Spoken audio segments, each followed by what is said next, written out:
Welcome back, every Bendy Body, to the Bendy Bodies podcast with your host and founder, Dr. Linda Bluestein, the Hypermobility MD. I am so excited for you to hear this interview today with Dr. Das. Problems in the ear, nose, and throat are so common in people with EDS, and I am no exception. I'm really excited for you to hear what he has to say about problems in the throat, problems in the nose, and problems in the ears, and what we can do about those various different things.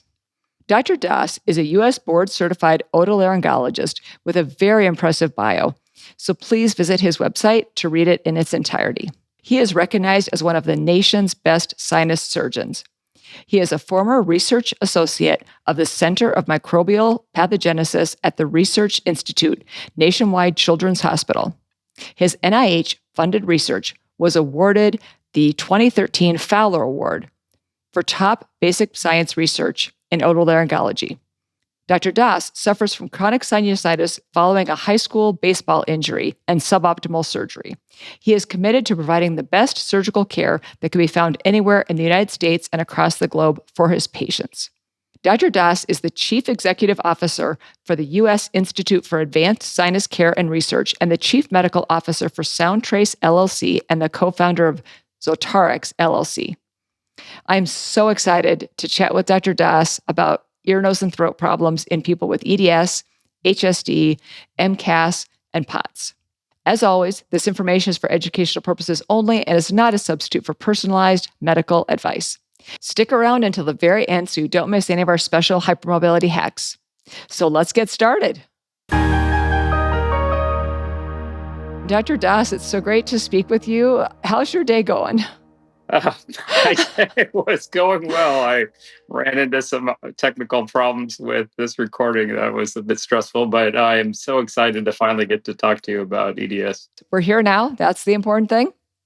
And this is, such an important topic. And I think so many people are going to find this information so valuable. So I want to thank you in advance for coming to chat with me. Oh, yes. No, it's my great honor to talk to your podcast, and I'm just so excited to be part of it. Great. So we know that there are a lot of various different problems that people with Ehlers-Danlos syndromes experience with ENT parts of the body, ENT standing for ear, nose, and throat. And you're an otolaryngologist. Obviously, I'll be going into that in the introduction. People will have already heard that part. But we're going to kind of maybe break that down then into those different sections, if you will. So I thought maybe we could start with the throat. And I thought maybe also I should start by asking, for the purposes of our conversation today, do you think that we should lump together EDS and HSD, or do you think that we should be treating those separately? And this really should be a conversation about EDS and ear, nose, and throat type issues. I think lumping them makes a lot of sense from a barrier protection problem that is common to all three, the hyperspectrum mobility disorders and EDS and all connective tissue disorders. And some specific things that may run with, if there is a true EDS MCAS, POTS triad, then MCAS may be more specific to EDS over an HSD, but it's still not clear to me if that's also not, relevant to all three. So yes, lumping it with all three is probably better than not. Sure. So as we're discussing things, if there's something where you're like, no, this really is, because of course, I'm glad you mentioned mast cell activation syndrome right away, because of course we're going to be discussing that as well. So, so we'll jump in and we're going to be talking really about a lot about the triad, right? That combination of things. So can you start by telling us what kind of problems you see in the throat in this population of patients?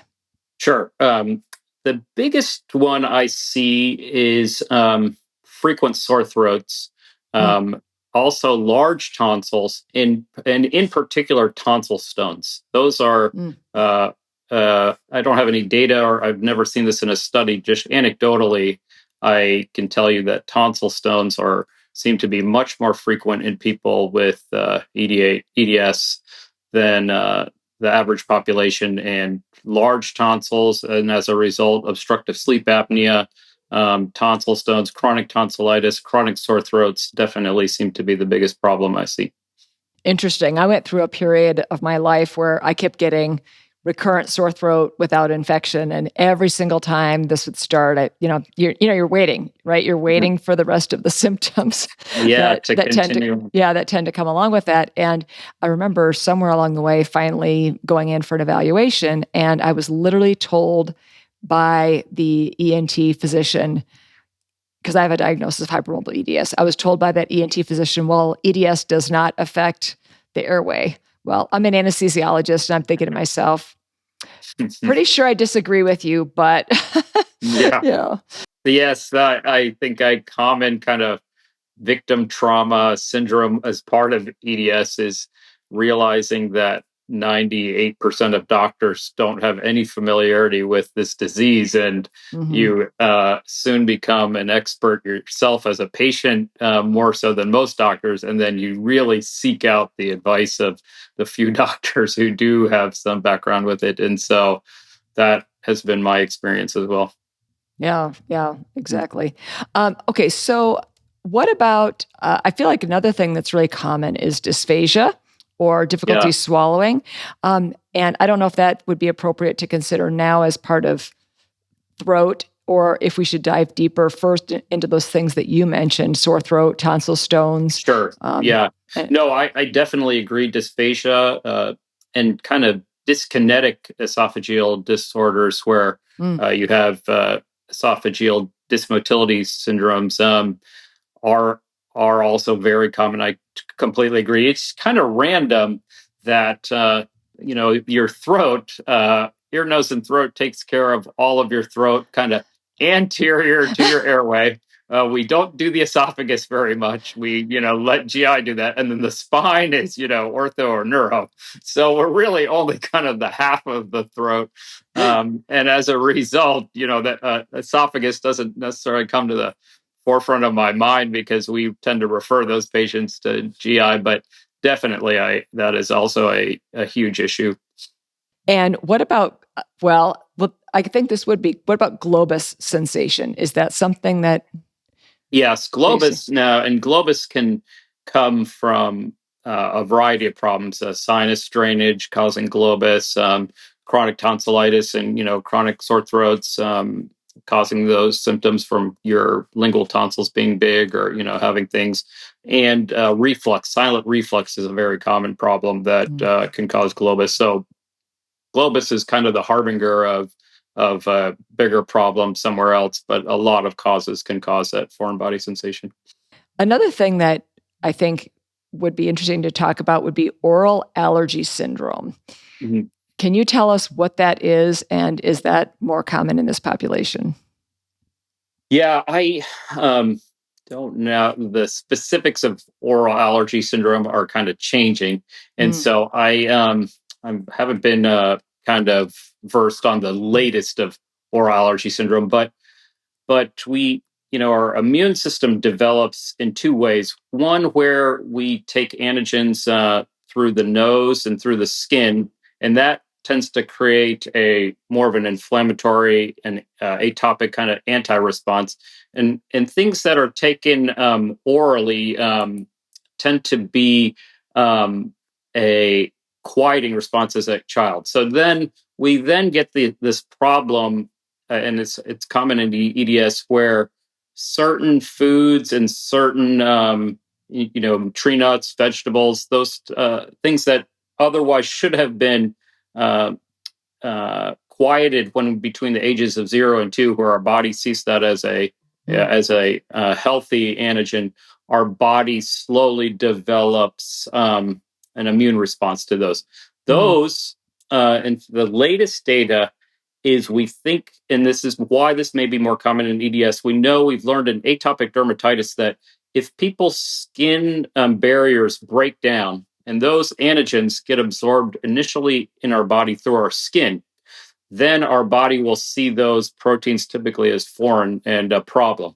And so, for example, some certain fruits or vegetables or things, if we're really getting those exposed through our skin more than our mouth, or eating them, particularly at a young age, we could develop an allergic response. So then when we have that tree nut or we have, that fruit, we can get oral allergy. So oral allergy syndrome is particularly a result of a loss of skin barrier function, we think, and definitely more common in EDS patients and people with connective tissue disorders. Interesting. So if you have a young child at home, which definitely there's going to be people listening who do, Yeah. Uh-huh.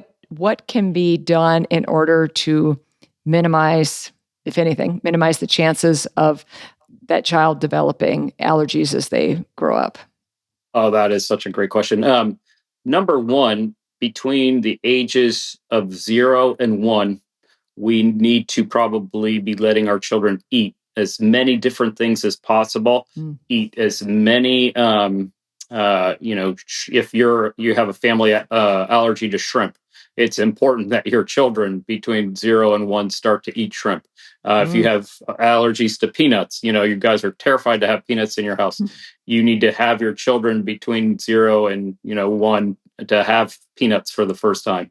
And so exposure to letting kids eat dirt, letting kids eat, mushrooms, letting kids eat absolutely everything possible between 0 and 1 is probably extremely protective from developing allergies. And on the other hand, we now know that phthalates and isocyanates, chemicals that primarily come from catalytic converters of cars, are harmful to our barrier production. So exposure to soaps and chemicals break down our skin barriers and allow these antigens to pass through our skin, and then our body sees them as problematic or foreign. So another thing is, between the ages of 0 and 2, to minimize baths, minimize soap exposure, really, the oral hygiene hypothesis and how farmers' children's seem to be so much healthier than the rest of the population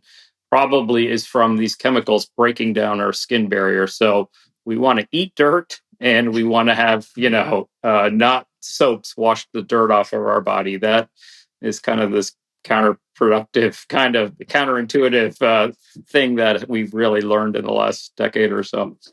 That's fascinating. My husband is a surgeon. He's a urologist, and he and I are both pretty big germaphobes, and we were when our kids were little. And so, if either of my kids are listening to this, they're going to be like, "You really screwed, you really screwed us up." Right. That's so you and everyone, nurses or doctors. There is a lot of truth that bad bacteria are harmful. But the world flips once our thymus stops working, which is around the age of 2 and 3. And so before the ages of 2, we need our kids to be as dirty as possible. And then after 2 or 3, it makes some sense to keep them cleaner. Okay. And you mentioned the thymus. Could you just explain what that is? Because I feel like sure. that's Sorry. So that's okay. Yes, no, very common thing. We take these medical terms for granted. So when we are babies, we have 2 different types of immune systems that are very unique before we get older. One, before we're born, we have the benefit of getting a lot of our antibodies and protections from our mom. And so those just transfer straight into our bloodstream and provide a lot of protection for when we're little, also through breast milk. And so breastfeeding seems to be protective from an immune situation as a child. But as long as we don't get anything terrible like this god awful, bacteria that could kill us or really bad viruses, what is happening between the ages of 0 and about 2 is we have this gland in our neck called our thymus, and it is basically sending these blocking antibodies. So everything that our immune system is learning, it's saying, hey, not yet. These are fine. The foods you're eating, this is normal. The rice that you're getting is fine. Even random things like all the exposures we're getting, the lavender plants and the tree pollen in Ohio, and all the unique things, playing in the grass and eating the the dirt and the in your grass, those are all bacteria that are normal and don't create an immune response. That is created by this gland in our neck called our thymus, which is teaching our immune system to not do anything. That gland then on its own basically stops functioning by the age of about 2 to 3. And so then everything we see that's new and foreign after the age of 2 to 3, our body is like, whoa, this is something I've never seen before. It could be a parasite. That's really before the year 1500, the biggest killer of mammals and humans were parasites. So tapeworms and hookworms and flies flying into our nose and laying eggs in our sinuses, or different types of parasites. And malaria is still a parasite, but for the most part in the Western hemisphere in the last 200 years, we have wiped out parasites. But the massive arm of our immune system is to fight parasites. And so that arm of our immune system, especially when we have no exposures to anything, and then we get a little bit of exposure, then thinks all these things are parasitic, and it's creating an allergic response. Like the thick mucus was to really block those flies from flying up our nose. So we get thick mucus, or polyps in our nose, or polyps in our colon, or to prevent those worms from being able to penetrate our body, or the itchiness, and we're rupturing our skin with hives. That's to really allow the worm to get out of our body. So a lot of the what we call type 2 immune problems that are very common in EDS patients are a response to parasites, and it comes from the lack of barrier function, which allows these chemicals and things to penetrate our body and mimic that parasite. Wow, that's so fascinating. So fascinating how our immune system evolves in those first couple of years, and I hope pediatricians are knowledgeable enough about this, because I feel like when my kids were growing up that we didn't know these kind of things. So I don't know if they are now, but that's really important. Yeah. Yeah. No, you're absolutely right. We have kind of the history of humanity has swung from one end to the other, where before we had antibiotics, we detected bacteria in the 1880s and developed antibiotics in the 1940s. Before that, we had a lot of infant deaths from a bacterial infection, when a baby was born and they would get a bacteria. But we have come so far from that, where we have antibiotics in our food systems. We have antibiotic drops given to our babies right when they're born. They're at a drop of a hat. The slightest fever, our children will get a lumbar puncture and and IV antibiotics right away, because we just now do not err on the side of any bacterial infection killing our infants. But the downside of that is we become so clean of a society, and we're not exposed to any bacteria, and these chemicals break down our skin that it tricks our body into thinking we have parasitic problems, but not bacterial problems. Mm-hmm. I want to circle back to the throat things that we were talking about in the beginning. If somebody says, "Oh, well, I definitely have that, recurrent sore throat without infection type of a situation, and or the enlarged tonsils or the tonsil stones," those were the three things that you kind of said are most common. What can people do about those things? Yeah, that's a great question, and tough. As a general rule, I like to tell my fellow EDS sufferers to avoid surgery as much as possible. Our tissue, we have breakdown in our barrier functions, but even more so is we have problems in wound healing. And so when we have surgery, our tissue does not heal as well. Our nerves can crosswire. So surgery is a big problem for people with connective tissue disorders. On the other hand, people I think the reason people get chronic tonsillitis is our tonsils, are actually, I think, get bigger. Our crypts are bigger, the tissue is looser, and so they fill and take a bigger volume, and that can cause obstructive sleep apnea problems, breathing problems. And so they potentially are good to have your tonsils removed. Another issue is we have more space behind in our what's called our peritonsillar area or retropharyngeal area, where bacteria can hide behind our tonsils and become kind of a chronic infection.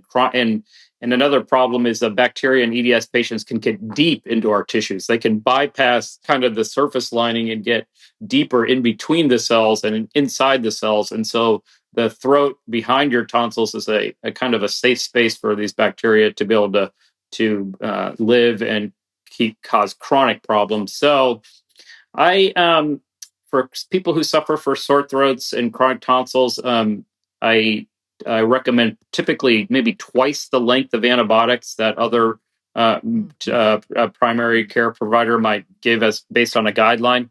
People with EDS often need longer antibiotics and heal slower from antibiotics than the average people. And then if you did need to have surgery, like you had very huge tonsils, or it was causing you to not sleep well, or to gain weight, or which then could cause more problems.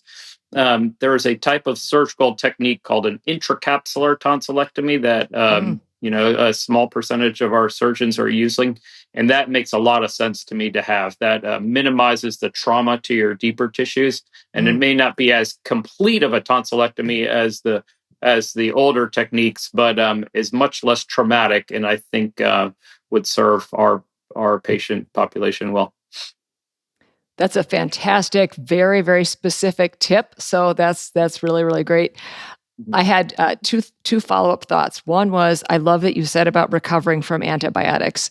I just finished a course of antibiotics for sinusitis, and yeah, it's right, no small thing to be on antibiotics, and then definitely getting that gut microbiome back. Definitely so important.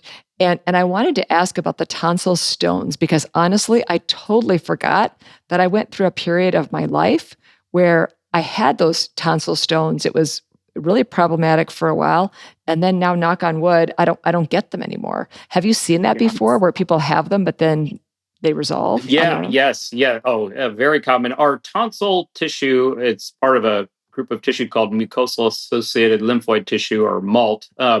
That, as we get older, naturally shrinks. So people by their 20s or so, not EDS patients as much, but the average population, what we call your adenoids, which are a group of your what we call pharyngeal tonsils. Our tonsils are kind of like this ring of tissue in the back of our throat. So the upper top we call our adenoids. The sides we call our tonsils, or palatine tonsils, and our bottoms we call lingual tonsils. But it's like this ring of tissue to monitor for bacteria, and that's what our tonsil tissue do. They allow food particles to get stuck in there, allow bacteria to grow, and then it tells our body, hey, this bacteria just lives on our food, they're not a problem, and to ignore them.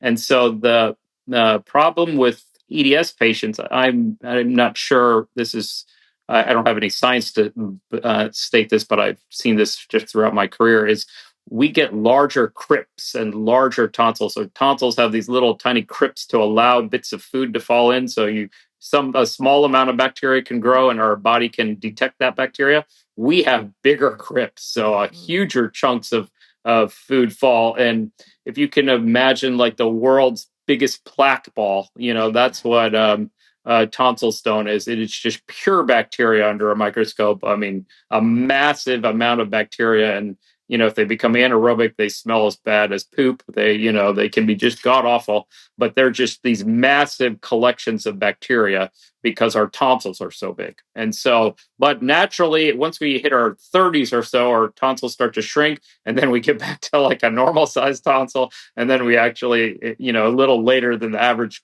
population, but in our 40s and 50s, our tonsils become small, and then eventually it'll go away on their own. Interesting. And for those that are listening and not watching on YouTube, Dr. Das was holding up his hands in like two half circles. And definitely you may want to check out the YouTube portion of this video, because he was also pointing to the front of his throat when he was talking about the thymus. And so it might be helpful to check out the YouTube video as well, because I always do encourage people to point to things like that, because it is beneficial. Yeah, it's so second nature for exactly. us. I'm sure. I'm sure whenever you're talking to a patient, you're pointing. Yes, exactly. Right. Yeah, for sure. So I would imagine that dryness in the throat would also be common as well. Is that true? Yeah.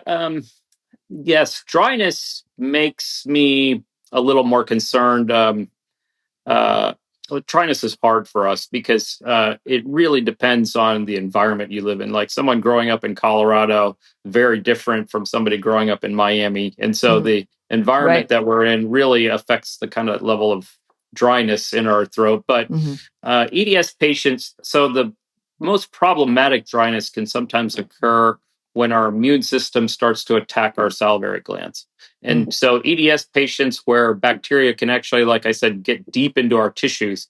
If the bacteria then can, get into our salivary gland tissue or deeper areas, and then our immune system sees it and attacks it, and then our salivary glands kind of are a byproduct and get damaged from that attack.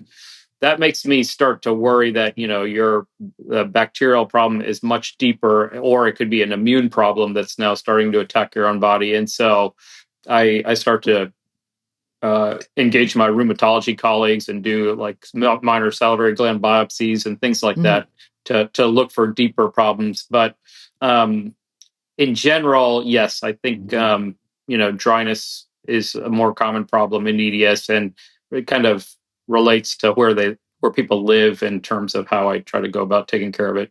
Sure.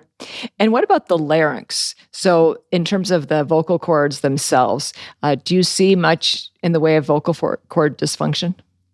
The biggest thing I see that I have not noticed until somebody brought this to my attention in EDS conference was people often with EDS speak in a without what we call excellent vocal health, like where we're having what our true vocal cords vibrate against each other. Often with EDS, people have their false vocal cords, and they use that for speech, myself included. And then there's these things called a glottic fry that sometimes people talk with, but basically we don't talk with the best vocal health in terms of our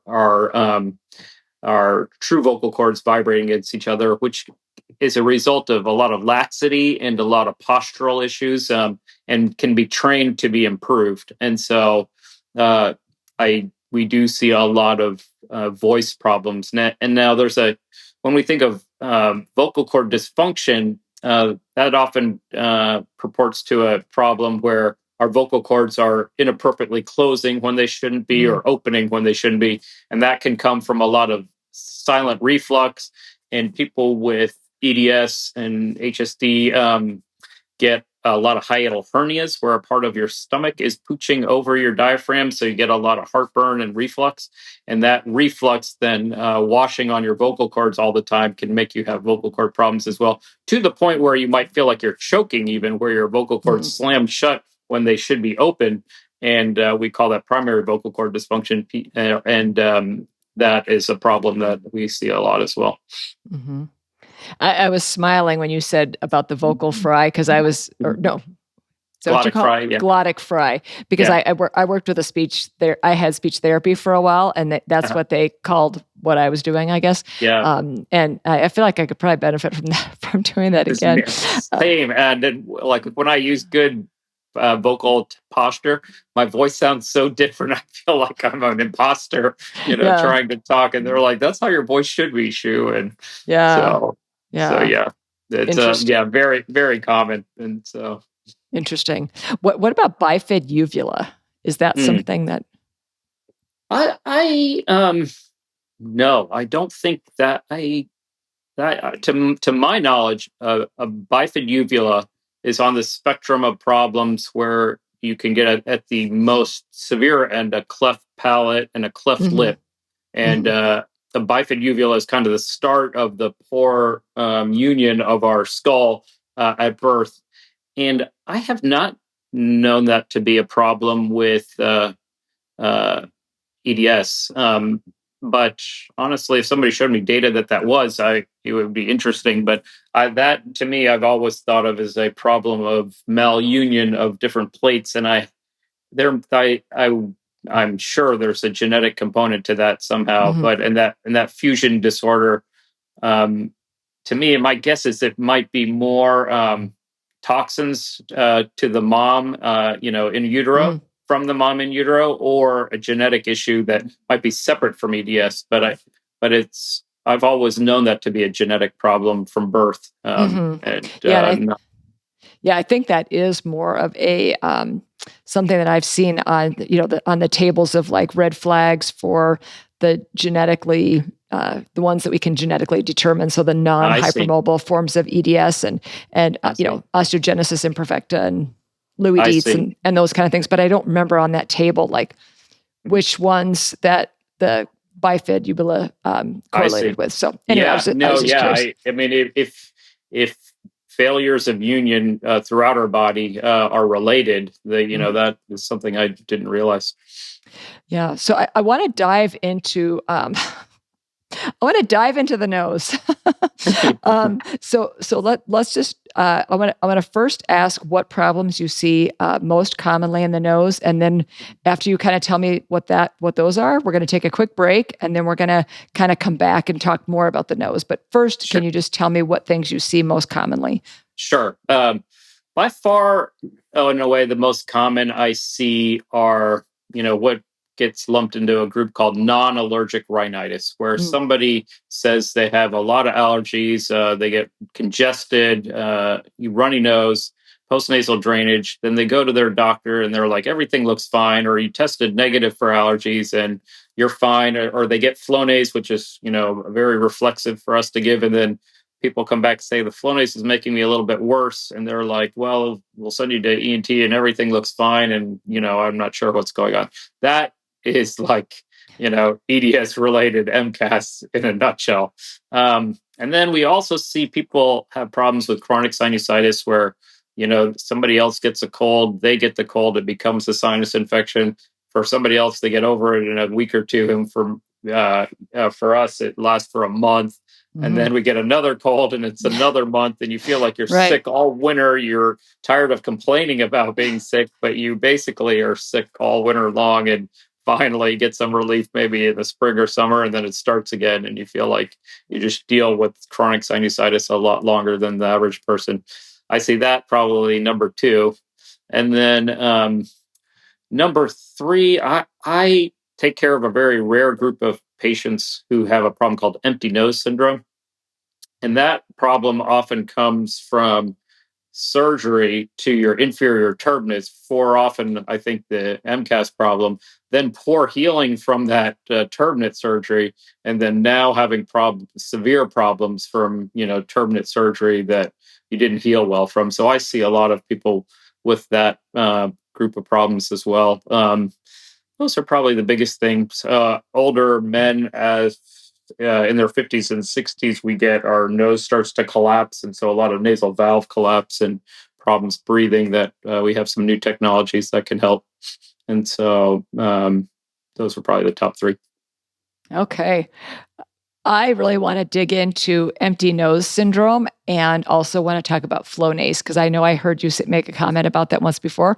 We're going to take a quick break, and then when we come back, I want to ask you what your thoughts are on Flonase, because I think I heard you once say that you were not a fan, and a lot of people are prescribed Flonase. So we're going to take a quick break, and when we come back, we're going to talk about that specifically. So we'll be right back. This episode of the Bendy Bodies podcast is brought to you by EDS Guardians, paying it forward in the Ehlers-Danlos Syndrome's community, patient to patient for the common good. I am proud to serve on the inaugural board of directors for EDS Guardians, a small charity with a big mission and a big heart. Now seeking donors, volunteers, and partners. Patient advocacy and support programs available now. Travel grants launching in 2025. Learn more, shop for a cause at their swag store, and join the revolution at edsguardians.org. Thank you so much for listening to Bendy Bodies. We really appreciate your support. It really helps the podcast when you like, subscribe, and comment on YouTube, and follow, rate, and review on all audio platforms. This helps us reach so many more people and spread the information to everyone. Thank you so much again, and enjoy the rest of the episode. This is your podcast, so I want it to be as helpful as possible. In the description of this podcast is a link to a survey to collect your feedback. If you contribute, you will be eligible to receive an appreciation gift. We will be selecting one lucky person for a bronze edu-coaching session valued at $275. Please see the link for details. So we're back with Dr. Das, and I feel like this is kind of a selfish chance for me to get this incredible consult because Oh, sure. I'm taking advantage of asking about all my own problems. So anyway, let's go back to Flonase, and I would love to hear what your thoughts are on that particular medication. Sure. So Flonase is it's the classic intranasal steroid. Was developed by Glaxo many decades ago, and was really a complete wonder drug for allergic rhinitis. So people inhale and pollen or cat hair or cat dander protein. It causes the front of our inferior turbinate to swell. We're very congested. We have sneezing, drainage, and then we take the spray. It's just like that pollen molecule. It hits the exact same spot. Very sticky, causes that area to shrink, and you breathe tremendously better, and you're kind of back to how you were. And so it was this hugely valuable drug for 30 million Americans suffering from allergic rhinitis. The problem is for people with connective tissue disorders, we're already, if you imagine everyone else's tissues are like this, and we're kind of like this. Sorry, I'm talking with my hands again. We have very poor junctions between our cells, and we have interstitial areas, and we just are too elastic, and we, are very stretchy. And so steroids work by thinning the linings of our tissues, and so they block collagen production. They block. Flonase is the ultimate catabolic steroid, so it's the opposite of a anabolic steroid from weightlifting. So it breaks down your tissues, and so breaking down the lining of our nose at the most important area where we need a barrier, will give you a short-term relief, but a much, much longer-term problem. And again, the problem with EDS patients is a lot of them don't have a true allergy to a protein where you have we have these proteins called antibodies and a special type called an IgE antibody, which binds to the tree pollen, and then it causes the histamine in a mast cell to all of a sudden get released. Our problem is that tree pollen just goes right by it and goes, can go deep, or more likely that bacteria can go right into our cells and just live there and cause problems. So we have a steroid now that's making us even more stretchy. You're going to potentially cause longer problems. The skin's going to break down even more, bleed more. You have access of bacteria now to our bloodstream. So steroids are net long-term harmful for EDS patients. We need to do the opposite. We need anabolic steroids. We need to lift weights. We need to get stronger. We need things that don't break down our body. We're already at the edge of what our body can tolerate.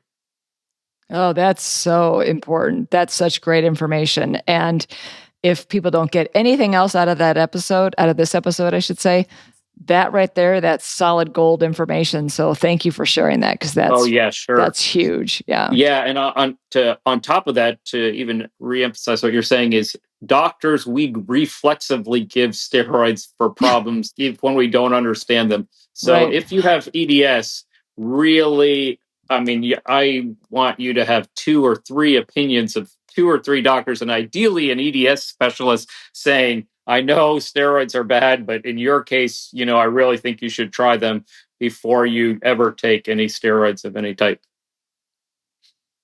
Excellent advice. Yeah, that's so important. That's great. Okay, so I want to come back to empty nose syndrome, because I had ethmoidectomy before I realized that was a bad idea for me, probably. And as I've read about this, it's like, oh, I think I have this. What, if anything, can you do about empty nose syndrome? Oh gosh, yeah.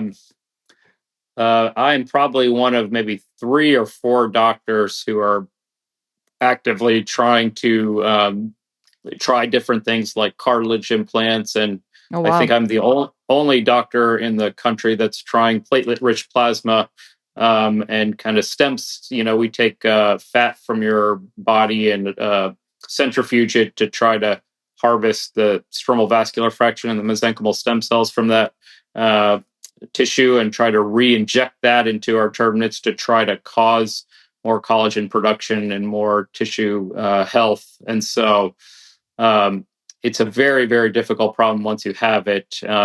If you have it, you really need to seek very experienced otolaryngologists, of which there's only a handful, I think, that I would recommend my patients to go see in the country.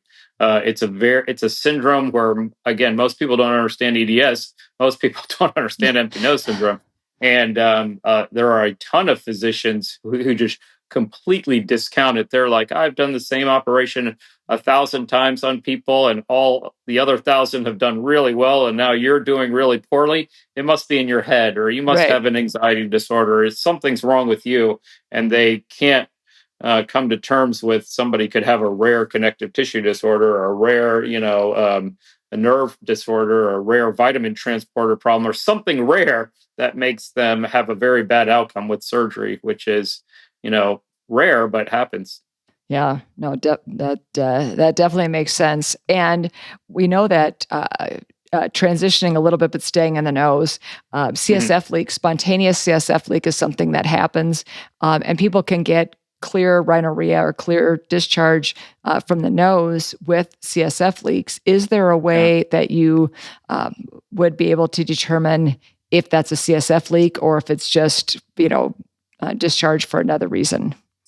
Yes. Now that problem is much more common. That one, will get the attention of your ENT, and they will, legitimately work that problem up. And so that one is not. If you have, I would recommend going to a fellowship trained sinus doctor, ideally at an academic center, and you should get excellent care. But yes, we do have a specific test. It's called a beta 2 transferrin. And so we can take your nasal secretion and send that off. And we can test for an intermediate filament protein that's only found in your brain fluid, and know that it's brain fluid. Also, we have these tests like the halo sign, like blood kind of stays red and the hemoglobin kind of spreads. So it stays as a complete red drop.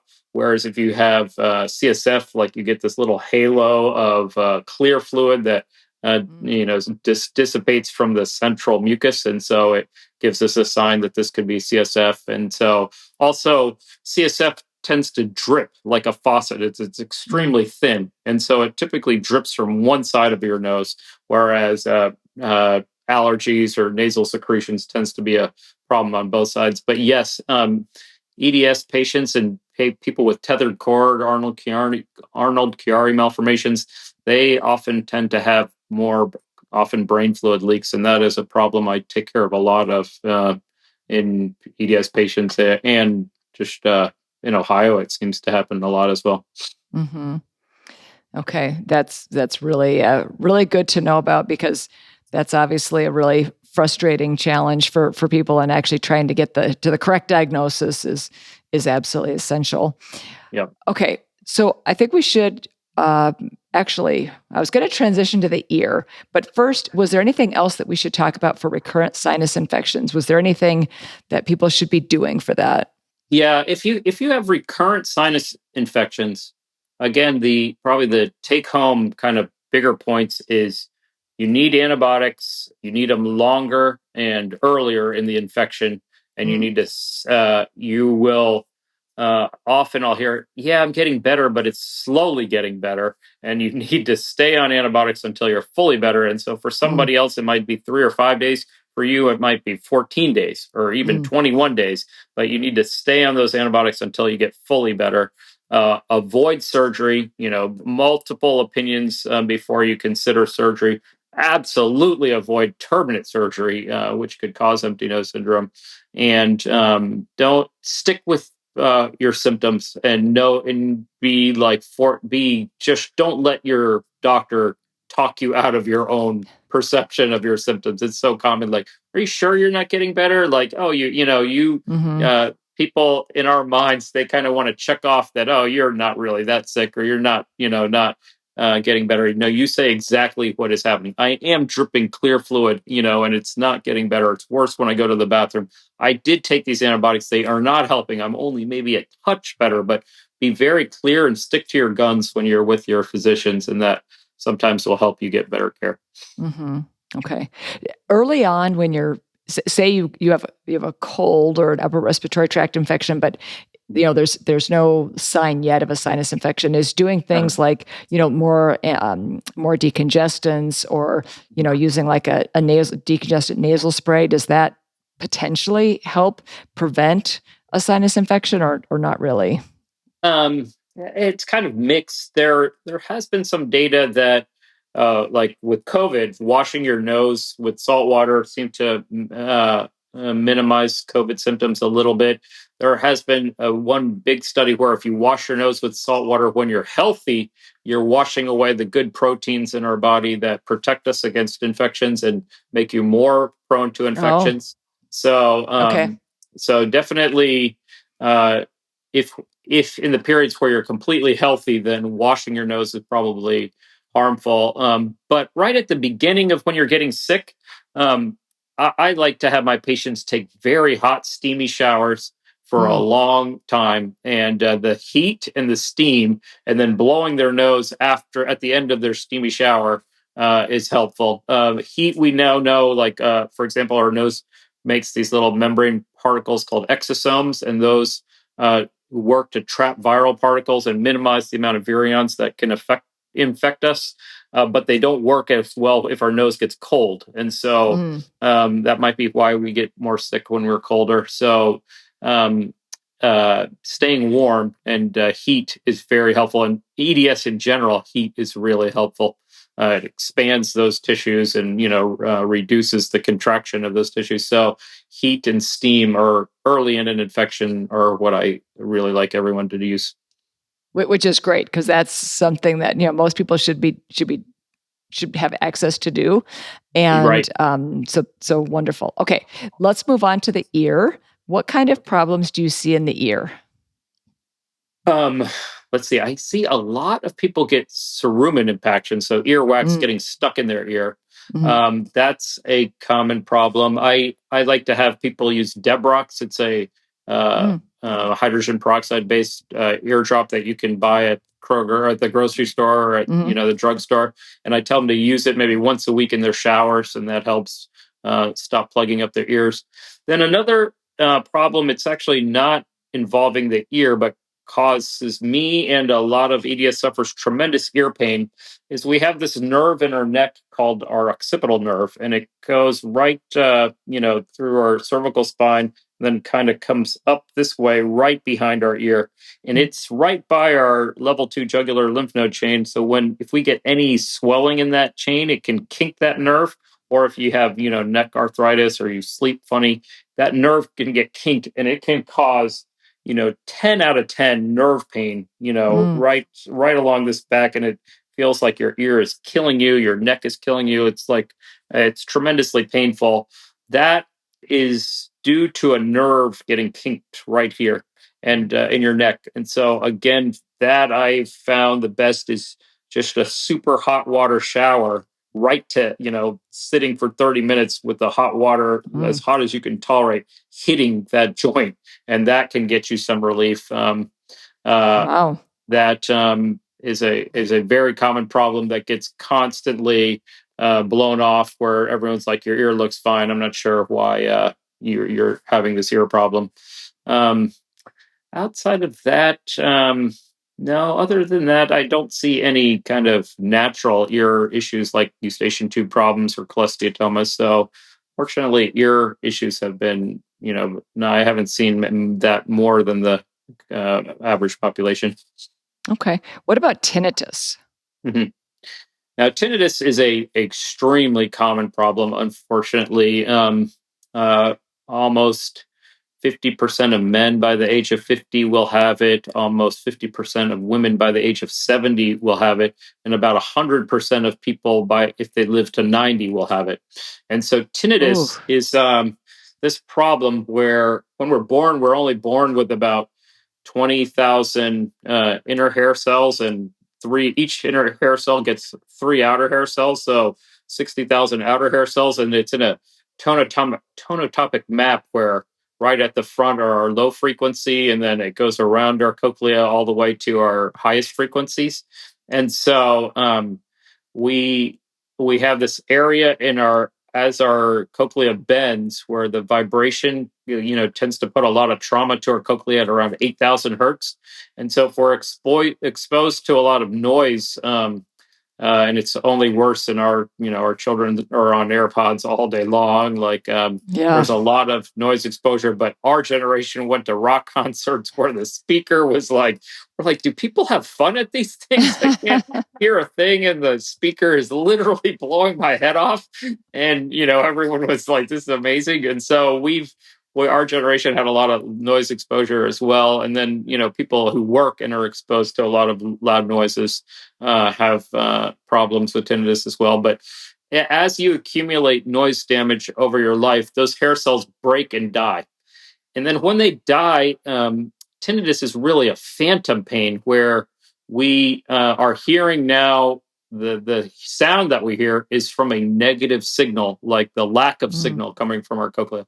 If we get a positive signal, like you hear a fan in the background, our brain has these wires that can stop that sound and say, let's ignore it.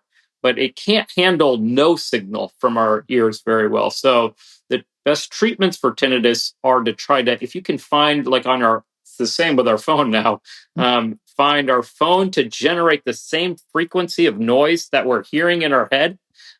That's the frequency where our hair cells were damaged. If we hear that noise coming from the outside, then our brain can turn it all off and we can get some relief. But if you unless that happens, you hear the negative signal in your brain, and it can be very bothersome. Telling people that it's not cancer, it's not anything bad. If we can reduce their anxiety around that, that's often helpful. But if the tinnitus is just bothersome, then we try those masking treatments or hearing aids or things like that to help. Yeah, I feel like I see that, I hear about that a lot in my patients, and thank God I don't have that yet. But I went to several weddings this summer, and I was actually going to grab them really quick. So I brought with me in my purse, these foam. I'm holding up these foam earplugs that I'm sure everyone is. Yeah. And I also had these better ones that I think maybe are supposed to work even better. I'm going to hold these up really quick, but I'm wondering, first of all, does that help? And then secondly, I forgot them in my hotel room every single time. So didn't do any good for me in my hotel room. Yes, they do help. Okay, so I'm not affiliated with this company at all, but there is this company that's created these amazing earplugs. It's called Loop Plus. I've heard of them. Yes. Yeah, and they look like jewelry, and so I love them. I wear them to soccer games, to rock. I went to a Billy Joel concert recently. Anytime I go to a loud event, I put them in. They look like, all the kids these days are wearing these earrings punctured into their tracheal cartilage, and so people think you have some earring on. They don't look like earplugs at all, but they are amazing. I go to a concert. I come out. They're made out of metal, so you can hear voices through the earplugs at the same level. But you come out, and my ears are not ringing or throbbing, and so that we call that a temporary threshold shift, when your ears start to ring and throb after, and that is probably inflammatory traumatic damage to your hair cells that are damaging them, and eventually that becomes enough where you don't recover from that. And so, but yes, every time you wear earplugs to a loud event, you are protecting your ears for sure. And unfortunately, in this day and age, we don't have a stem cell treatment to fix those. If we do, it's going to be the last thing that's invented, because a heart attack, regrowing heart tissue, is a huge priority. You have a liver failure and you need a liver transplant. Regrowing liver tissue would be a huge priority, and the FDA would allow us to experiment on those two. But somebody complaining my ears ringing and we want to inject something into someone's brain, the FDA is going to say, let's first, cure heart attacks and cure liver disease before we start mucking with our people's brains. So we really are going to have to wait a long time before we come up with therapies, I think, that fix tinnitus. So it really behooves all of us to protect our ears as much as we can. Mm-hmm. And I really appreciate all that information. I have a very good friend who has quite severe tinnitus, and I know she's described it to me as, it just really is a challenging thing to live with. So I think anyone who has it definitely is like, the rest of us who don't really should be doing what we can to prevent Protect that. it. Yeah. And for your friend, tell her to, these iPhone apps say like white noise generator or pink noise generator or brown noise. If she can, and there's actually one where you can move the frequency of the noise. If she can play the exact sound, it might give her a little bit of relief. Mm-hmm. Okay. I've tried recommending to people, and sometimes it's a little hard to know if it's been effective or not, but have you ever had people put cromolyn eye drops in their ears for tinnitus? Have you ever tried that?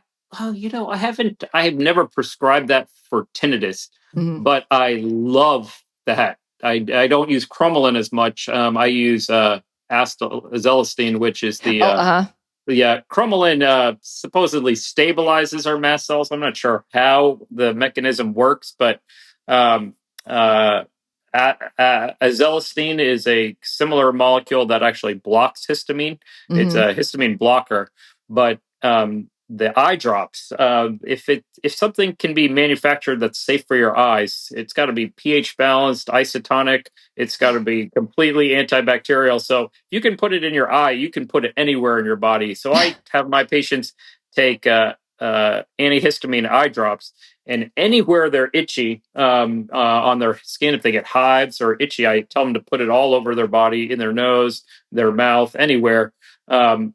It would make sense to put in their ears. Typically, I do for itchy ears with allergies. But, you are correct. There might be a small group of people, particularly younger people, who get some ringing in their ears because their ears getting inflammation. And, that inflammation is causing it. And so if you put an antihistamine and it reduces that inflammation, you might stop their ringing. On the other hand, aspirin can cause ringing. So, some of the pills can actually cause some of that ringing. But that does make some sense to me to try cromolyn eardrops for tinnitus. That's definitely safe and something that, if it helps, could be specific to help EDS patients as well.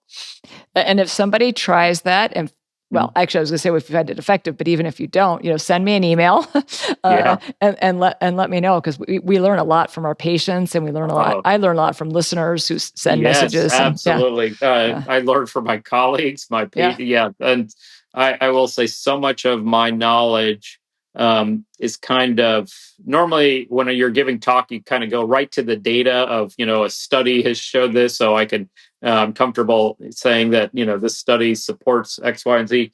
There's just not very good data on a syndrome. And so much of what I've learned and believed is because I've seen it in my patients, and then I've read something that makes sense to me in the science. So I try to put it together, but there's very little, solid scientific data to support a lot of the things at EDS, unfortunately. Yeah, that is definitely part of the problem. And the antihistamine drops that you're talking about. So I think of it as azalastin, but I'm probably mispronouncing it. Are we talking about the same thing? You might be right. Okay. Azalastin. I don't know. I don't know which is the right way to pronounce it. But that's available as a nasal spray, right? But it's also available as eye drops? Yeah, that's you can get azalastin ophthalmic, which is the eye drop. Astelin or Astapro is the nasal spray. Okay. And I and that's probably safe for your ears too. Our ears are actually pretty hardy, but I like putting the eye drops in people's ears. Okay. And that used to be prescription, I feel like, not that long ago, but now it's over the counter, right? Yeah, the eye drops still might be prescription. The nasal spray Astapro is definitely over the counter and likely safe. And so Astapro, I would feel comfortable putting in your ears and seeing if that helps, just the same way as the crumolin, as Sure. something to try, especially if you're itching. If you have a lot of Hmm. mast cell histamine release, that could cause the itchiness, and then the azolastine or azolastin, either one would be helpful. Okay. So, as a otolaryngologist, you're a surgeon, right? Yes. Okay. So, of the surgeries that you perform, and Mhm. or the surgeries, I guess that somebody with EDS, POTS, MCAS may or may not be a candidate for, are there Uh, certain risk factors that we should be aware of? Certain things that we should be doing in order to prepare for surgery? Ooh, that's a very good question. Yeah, the number one thing I think EDS patients should do for preparing for surgery is to get multiple opinions, Hmm. and to really, like, especially for ENT. I don't mean to do this, but if you could find a GI surgeon or a urologist who had specific expertise in EDS, that would be very helpful, Hmm. because we do not follow the rules. We have complications at much higher rates. Our tissues break down. Things that should have worked for other people sometimes don't work for us. So I like to avoid surgery as much as possible. If there's minimally invasive options for that operation, like this tonsil, for example, instead of doing the classic cautery tonsillectomy, you can do a intracapsular tonsillectomy. That's a little more advanced technique, instead of having classic sinus surgery where you're using a rotor-rooter to cut all of your sinus tissue. We can now get by with just a balloon and dilate a few of your sinuses and avoid that surgery. That would be better. And then for ENT specific, like if you have a CSF leak, having a skilled rhinologist who takes care of a lot of CSF leaks, you will potentially make you have a better outcome than somebody who only does that operation occasionally. Hmm. So if you need surgery, just know there's a wide variety of skill and talent level around your particular operation that you need. And so the putting some effort to find making sure, A, you need that operation, B, if you do need the operation, who's the best at doing it, Hmm. is challenging but very worthwhile. And so if you have the time, if it's an elective operation, just do not jump into surgery. Like, go to multiple doctors, get multiple opinions, ask who's the best, ask what their complication rates are, what, if they get defensive at all, go to somebody else. Like, really shop to find the best person you can for your operations. I think that's fantastic advice. Having spent many, many years in the operating room, yeah, there's widely different skill levels and backgrounds. And like you said, you want a surgeon who does something quite a bit, not rarely. So I think those are great tips. Before we wrap up, was there anything that we should talk about in terms of MCAS or mast cell activation syndrome, and that you think that we should add in here? Yeah, no, I think you asked great questions. The one thing about MCAS that our listeners should know is that um, full blown MCAS, where you have your mast cells are just constantly releasing histamine, and you have tryptase in your bloodstream, and you have this severe daily constant genetic problem with massive amounts of histamine, is exceptionally rare. It is a unbelievably rare disease. And if you see somebody who's not familiar with EDS, and they're, maybe not experienced with the EDS or binary, and they're thinking, a lot of times they might just order a test level and say, "Oh, you're negative," and so no, you don't have MCAS at all. Mhm.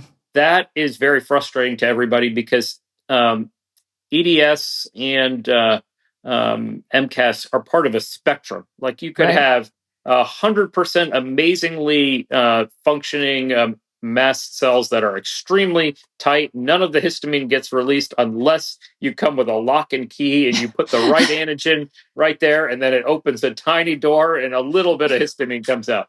Or you could have, a full-blown disaster where you have this leaky bag and, somebody just knocks it and the whole bag, explodes and all the histamine releases, or anywhere in between. And so most people with EDS are somewhere in between where their mast cells are just friable, maybe a couple times a month or a couple times a year. You have this massive histamine release, or they get activated by things that are not classic, like cold air or stress or something like that. That isn't a classic lock and key antigen mechanism, but you can have this full spectrum of EDS, connective tissue problems, and mast cell problems.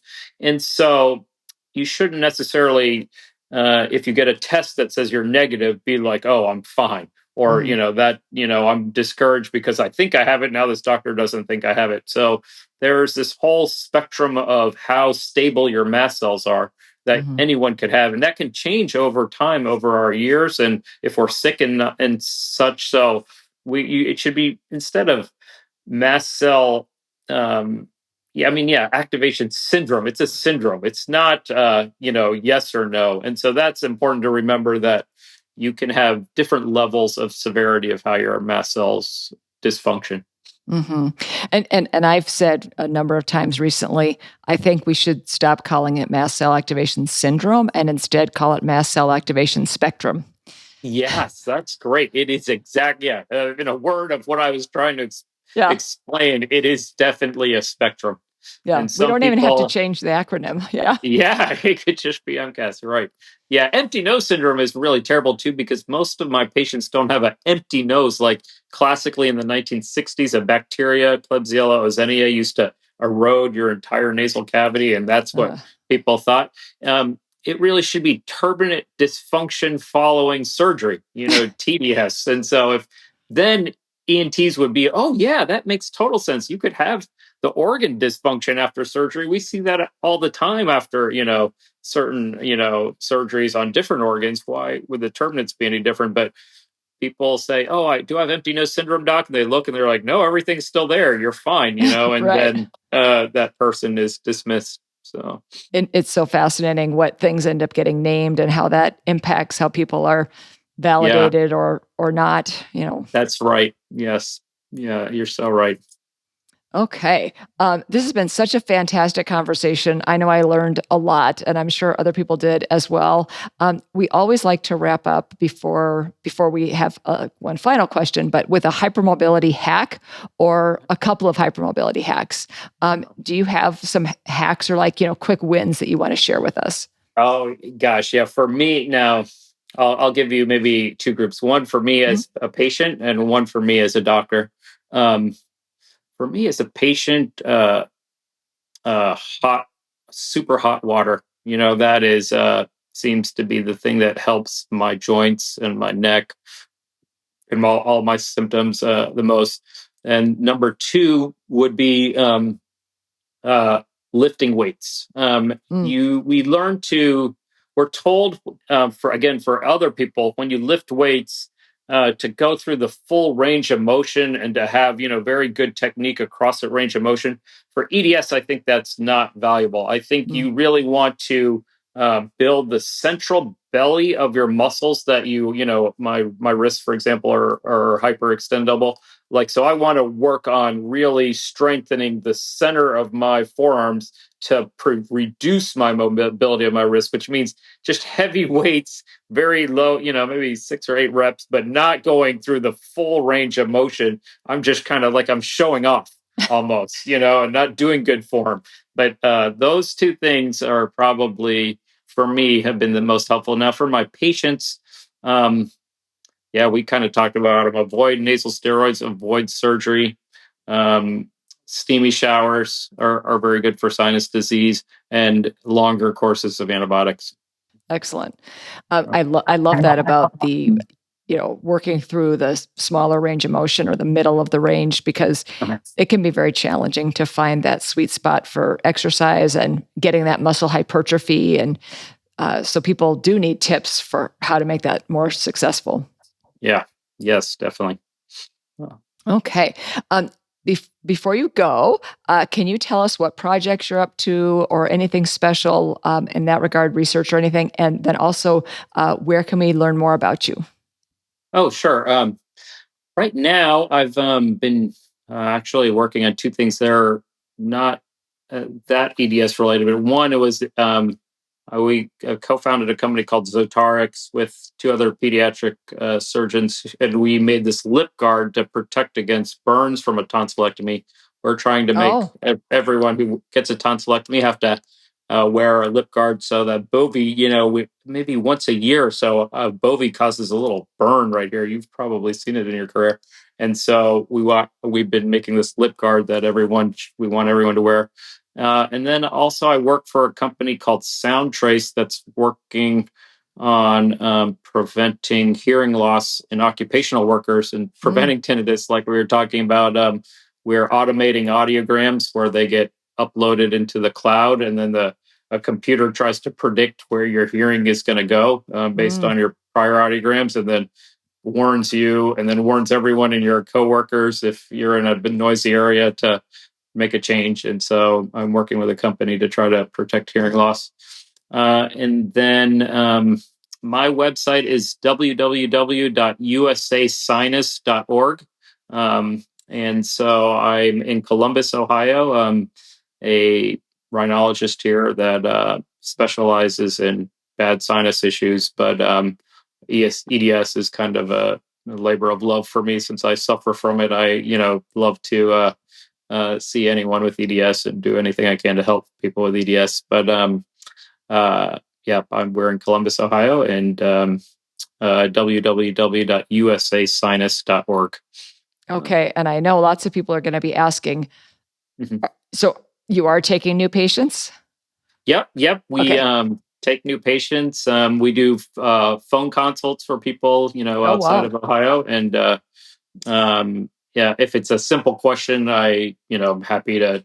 My email is listed there. Oh, let me give my email. I'm happy to get emails from people with EDS, but my personal email is shu at usasinus.org.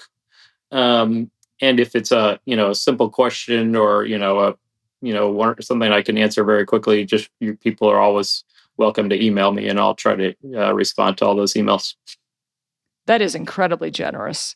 Mm. Um, it's very rare to get a surgeon on the podcast, so it's such a treat when we do, and to offer to respond to emails is like an incredible thing. So thank you. Oh, thank you. Yeah, no, I mean, so, as both of us know, so much of the challenge with EDS is just finding good information, and Mhm. so it literally takes a few seconds to respond to an email. So I'm happy to do it. And then if it's something bigger, like a CSF leak or something, I'll try to get them in the right direction. Sure, sure. Well, thank you so much for doing this. It was just so great to get to chat with you. And I know we've been planning this for a while, so I'm so glad that we finally got it to happen. Yes, me too. I'm so sorry for all my technical No worries.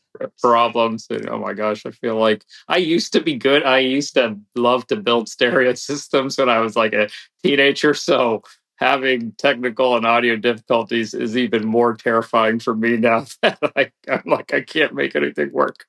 So No, no worries at all. Like I said, it's going to be a treat for the audience to get to hear from you. And so I know that they're really going to appreciate this information. great. Well, thank you. And thank you again for having this podcast. You're such an amazing resource to the EDS community, and for having all the variety of speakers that you do. It's really a true blessing for everyone who suffers from EDS. Oh, thank you so much. That really means a lot. And I'm hoping that the rest of your day goes well. And thank you again. All right. Yes, you too. Well, that was an amazing conversation with Dr. Das, and you got to listen in while I was getting a little bit of my own advice in there from him, because he's such an incredible expert when it comes to sinuses and ear problems, throat problems that I know so many of us have experienced with EDS and the comorbidities of dysautonomia and MCAS. So I want to thank you for listening to this week's episode of the Bendy Bodies with the Hypermobility MD podcast. You can help us spread the word about joint hypermobility and related disorders by leaving a review and sharing the podcast. This really helps raise awareness about these complex conditions. If you would like to meet with me one-on-one, check out the available options on the services page of my website at hypermobilitymd.com. You can also find me, Dr. Linda Bluestein, on Instagram, Facebook, TikTok, Twitter, or LinkedIn at Hypermobility MD. You can find Human Content, my producing team, at Human Content Pods on TikTok and Instagram. You can find full video episodes up every week on YouTube at Bendy Bodies Podcast. To learn about the Bendy Bodies program disclaimer and ethics policy, submission verification and licensing terms, and HIPAA release terms, or reach out with any questions, please visit bendybodiespodcast.com. Bendy Bodies Podcast is a Human Content production. Thank you for being a part of our community, and we'll see you next time on the Bendy Bodies Podcast.